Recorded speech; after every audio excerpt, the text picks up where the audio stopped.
back to Abundance Thursdays with myself, Gualter Amarelo, and the great Vinney Smile Chopra. Vinney, how is California today? Oh my gosh, it's beautiful. It's so nice outside. I'm on the elliptical upstairs in our guard room, yoga room, we call it. No, it's fantastic, brother. The life is good. Got up at 4:45 this morning. Have been able to crush it really big in a lot of fronts. So that's good. So ever since I would say like the beginning of this year, I've been waking up at 5 o'clock every day. And I've been going hard, and I've been doing the hour workout from 6 o'clock to 7 o'clock. From 7 o'clock, I drive over to do yoga, and I do yoga from 7:30 to 8:30. And that has been because of you telling me you do yoga every day and just waking up Wow. earlier. And so by the time Wow. like 9 o'clock rolls around, I'm home, I'm showered, I'm fed, and my day doesn't start until 10 o'clock. I have an I hour love to it. just hang out. I love that. Love that. Love that. It's so good to have routine. To be successful in life, you got to have the routine and also take care of your body. We talk a lot about it. It's so good to do the miracle morning, the gratitude, the exercise, and getting us in our motion. Motion is the key. And so, Vinny, today we're talking about a principle that I think motion and activity and like success are all tied into one thing. It's just action, right? People have to do things. Yeah. And obviously, this is something that extremely successful people understand, and even extremely successful, extremely rich, extremely wealthy, happy, healthy, like I said, like money sitting in the bank, people still have this same exact problem, myself included. You and I were just sharing of a time where I needed to go and own 100% of my results. So Wealth Principle 29, for those of you who are new to this, we have 52 wealth principles. Me and Vinny, we review them, and Vinny today is going to help us out with owning 100% of your results, which is something that not only everybody needs, but I'd say people of super high net worth need to own the results of their company, own the results of their investments, own the results of our capital as we're investing. And we can't say, oh, the market's bad, so I lost a bunch of money. We have to own, did I vet out that system? Did I vet out that company? Did I vet out that operator? So, Vinny, as we're going through this principle, you've been in some huge deals. You've seen, and I know you've heard stories from other high net worth individuals who have had failures and people who have had massive success. How do you go about looking at this principle? This is 100% of your results.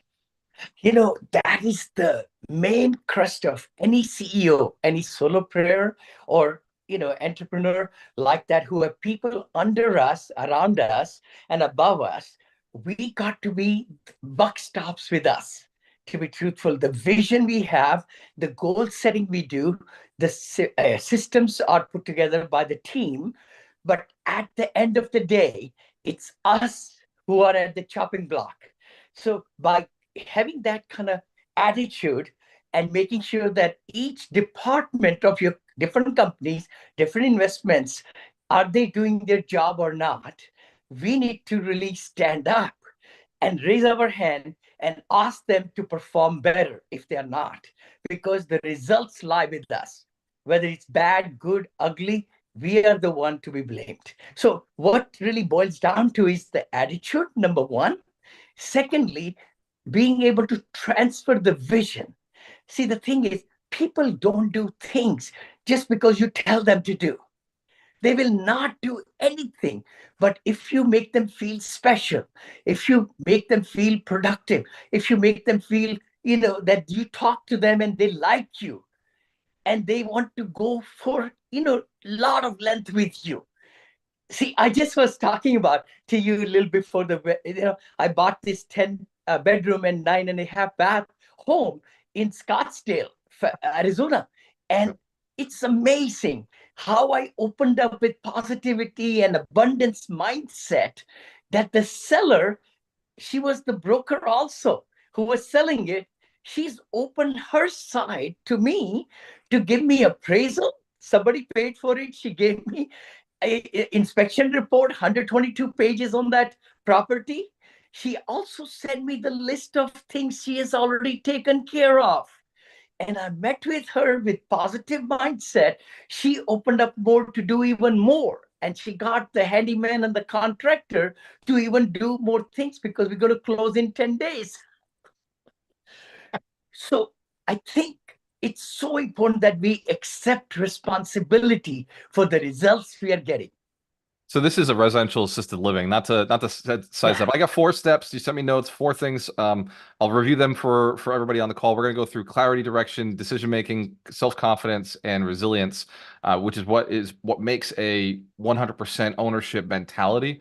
I want to adjust this to be talking more about like what do we do with our capital right now? Because Oh, I've just seen a lot of people. I've jumped on a lot of calls with high net worth individuals who are not sure, just uncertain, yeah. like not sure what to do. The market's going this way, the market's going that way. What is the future investment that makes sense to do? A lot of them are investors in real estate, but they're not satisfied. They're not sure what they, and I've got friends, Vinny, multi-million dollar transactions. They're putting a ton of money into their pocket, and they're not sure if they're going to get back into real estate directly the way they had in the past. They're more looking at syndications. They're looking at being LPs. They're looking at being in assets that aren't necessarily the single family space, which is what a lot of their portfolios have been. You're Mhm. doing right now, this transaction you're talking about is residential assisted living. It's 10 doors, 10 bedrooms inside of a single family house, and you're converting it over to residential assisted living. So why that over single family? Like why residential assisted living? It's still a single family building, but why the conversion? Why switching it? And then what is like the income that you can expect for you and then for your investors? Totally, totally. Gualter, I'm glad you said it, brother. I know I've been building from ground up, 98 units, 94 units. It's been a lot of troubles, a lot of challenges, a lot of increasing costs of, new construction, permitting, loans. I mean, you name it. I've gone through delays, all that. So my thinking is, hey, I want to get results for everybody, help more seniors. Why don't I go after already built structures? So I'm looking at 20 unit, 30 units, and 50 units assisted living, which already somebody owns in the Phoenix, Scottsdale area. And just reach out to me if you're owners. But the key thing is, I will take that from that point forward, 5 years of experience in managing them to take it to the next level. Some of the people who have owned these RALs, residential assisted livings, or centers, they call it, larger than 10 units or 10 rooms in a single family home, it's called center. In Arizona, I think it's different. In Texas, it's 16 people, 16 seniors can live in one single family home, RAL, residential assisted living. In Arizona, it's 10 and 10. I think in California, it's like 6, but then you could add some more to it. And then there are ways to get to 10 and so forth. Anyway, why am I interested in that? This single family home behaves like 10 units because each room brings $4,000 to $7,000 rent per month for the seniors, where we give them 3 meals a day, activities of daily living, prescriptions, guiding and everything, caregiving, it's called. So there are expenses. About 65% approximately are the expenses of the total revenue. But 10 bedroom at 6,000, that's 60,000 a month rent, which is compared to, let's say, 2,000 rent. If you were to just take that and give it to somebody, right? Single family home, usually 2,000, 2,500 rent. But this is now 60,000 rent. Of course, you have to pay for mortgage and insurance and tax and all that. Net profit is about 10 to 15,000 a month from the single family residential assisted living. That's what I'm so excited. I'm teaching in my academy, and people are really flocking because they want to put their money where it will bring results, the returns, the cash flows. And multifamily, as we all know, it has gone a different haywire with interest rate hikes. Maybe they will not be cut this year. And even at 10% interest rate or 10.55, it's seller financing in my property. And guess what? Still, it's cash flowing hugely. So that's a big change, a big shift. We've got a couple of opportunities right now, I think, in the market. One being that interest rates are high, and that we actually had a deal. We submitted 2 offers, Vinny, this week. We submitted 8 offers this week, but we had two that were actually on multifamilies that are underwater, and they were Yeah. willing to entertain an underwater offer, less than what they owed. And these were two different separate syndication groups. They were groups of investors, and they were underwater, and they're actually saying, look, we know, and just submit it. Like, we know that it's not going to be what we owe.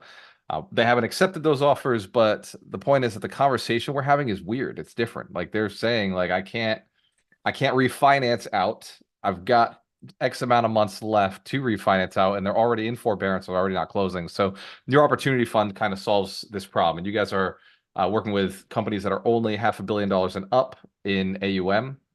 How is how is it that somebody does get involved in that fund? I know it's a 506c, so we can get away with talking about it here.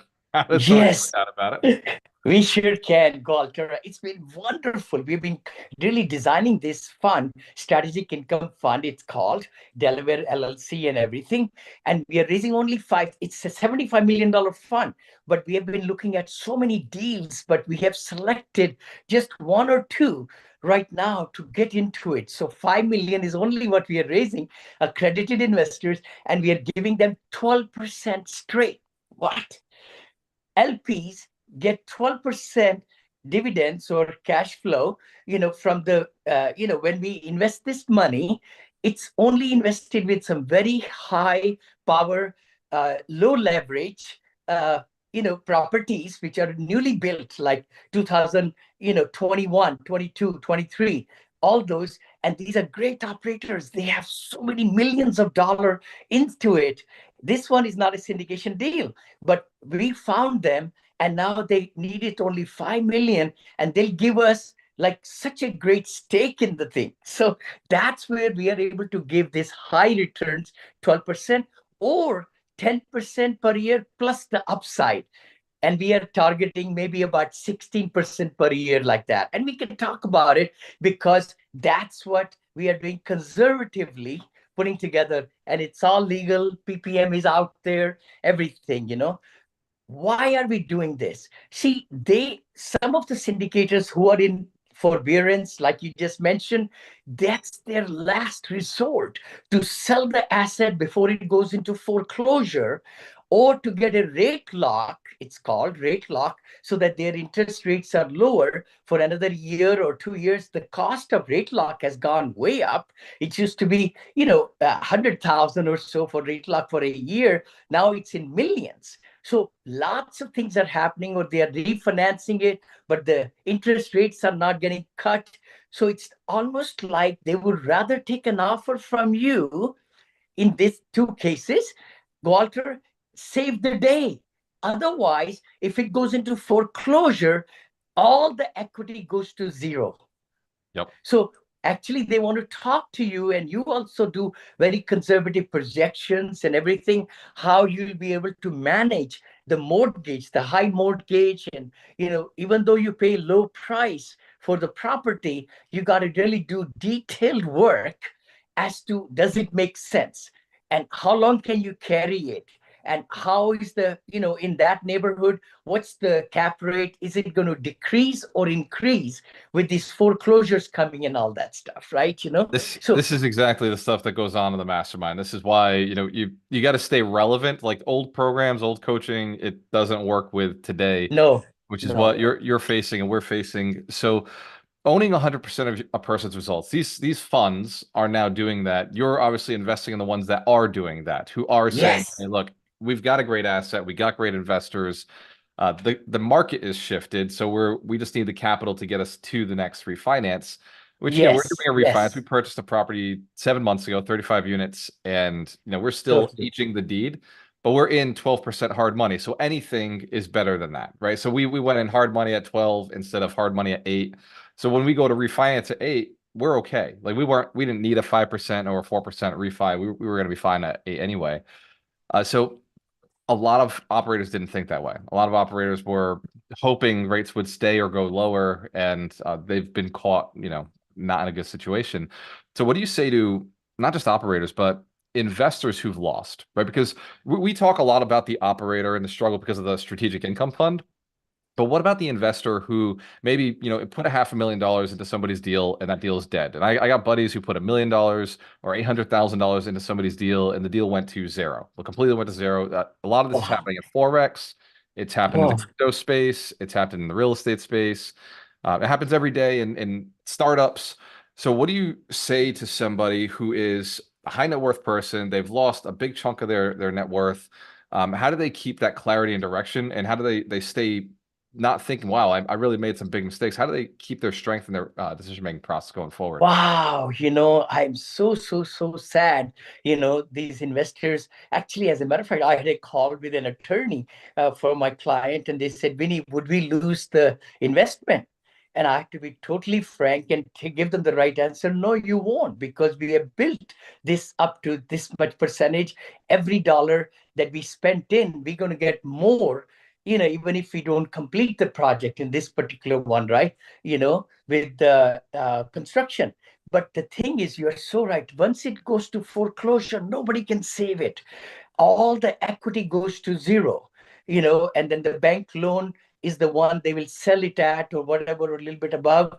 But it's unfortunate, a lot of newbies, new investors in the last 4 years. Actually, one of my friend told me that it went 1000% more, people not really understanding how to buy it right.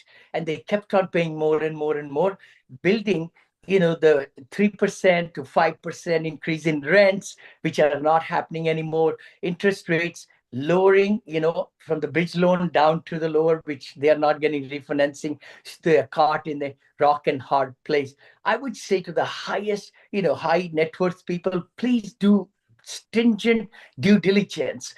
Meet with all these the companies that you want to invest money. Of course, stock market is up and down also, but in real estate there are operators who are really great, and they have $1 billion, 2 billion. Like in my case, myself and my partner, we have 2.5 billion under our portfolio that we have been buying and selling, closing the full circle. We are selling one actually this week. Oh my gosh, my Melbourne property is selling. We bought it for 35 million or so, and it's selling in the 40s.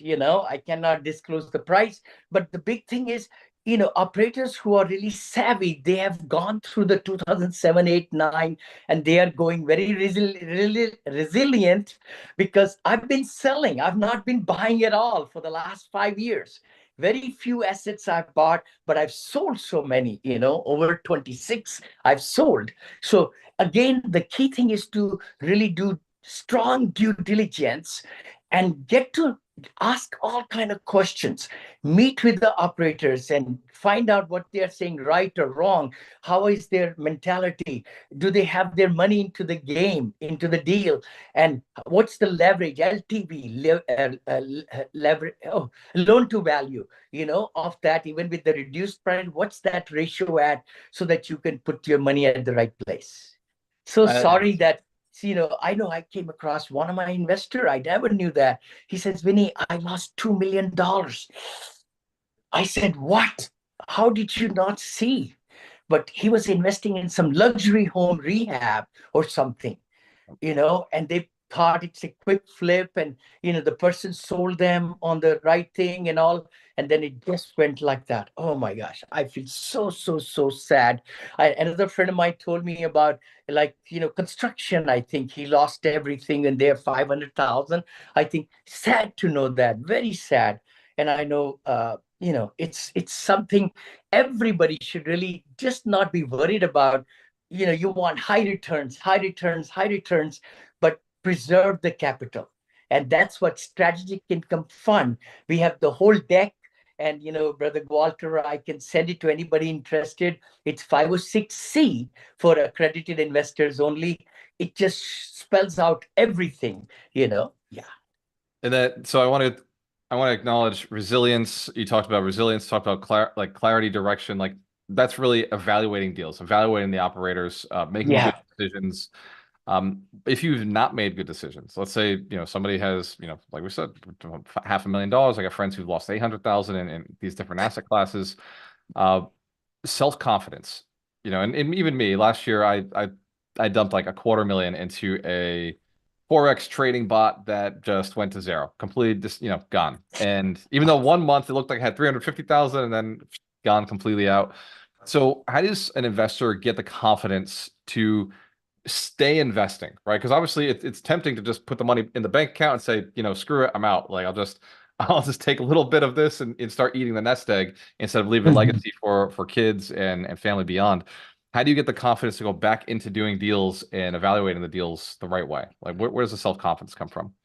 That's a good point. Again, you want to definitely go back to the wells that are producing results, who are giving the water out, even in the tough times, right? And where the properties have increased in value, multifamilies, again, if they're able to get with a syndicator who is buying at 40% of the replacement cost, it might be a good deal. But then look at their assumptions.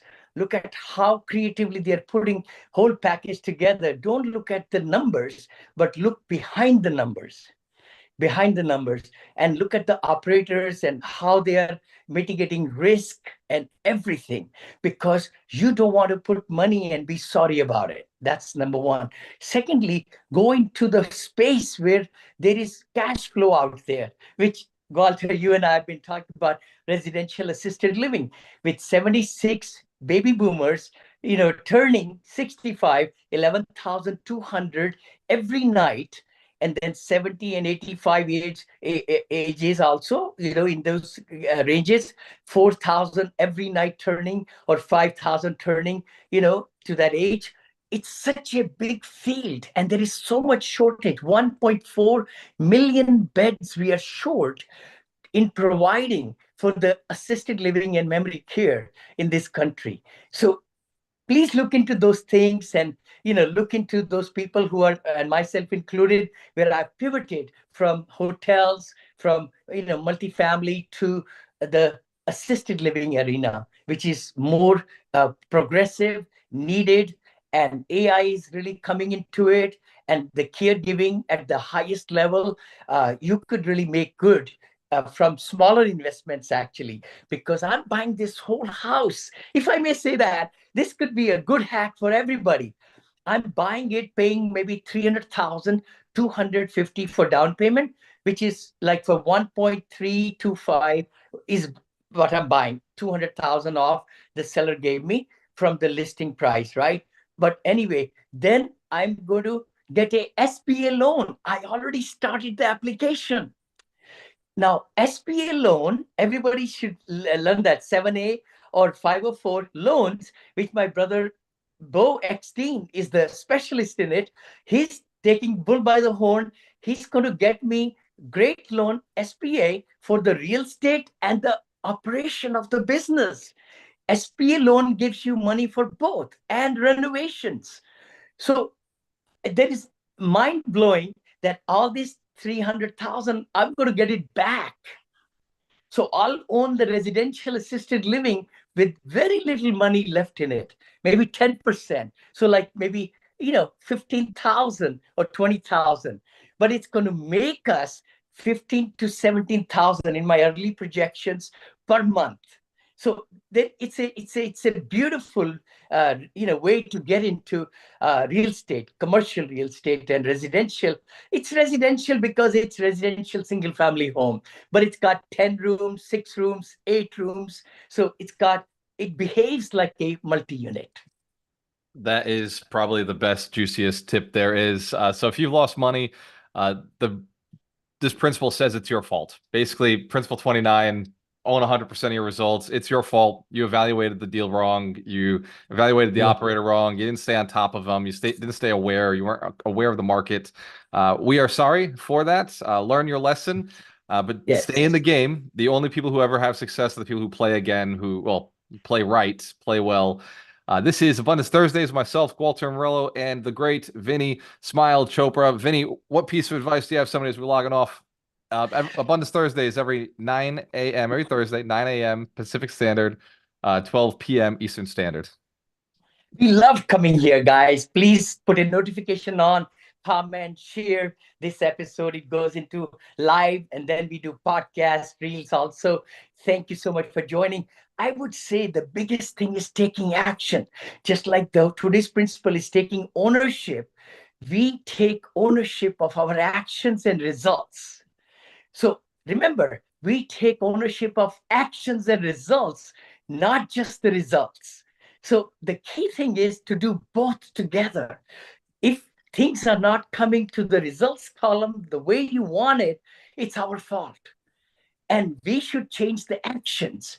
But you got to act, you got to tweak, you got to be better than yesterday. You got to be able to build your brand or talk to investors and, take action. I mean, I got this lead last Wednesday. Within 2 hours, I had done so much due diligence on my computer that I figured out how to get the cell number of the listing agent. And she was the owner.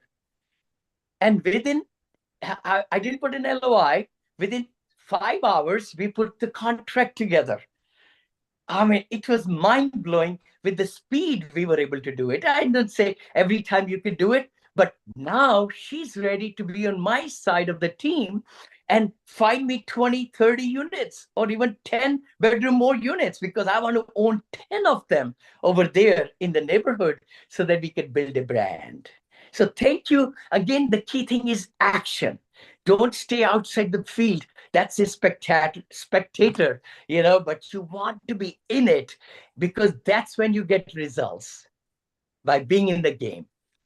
Cheers to your success. You have a choice. Always work with the best. We'll see you next Thursday.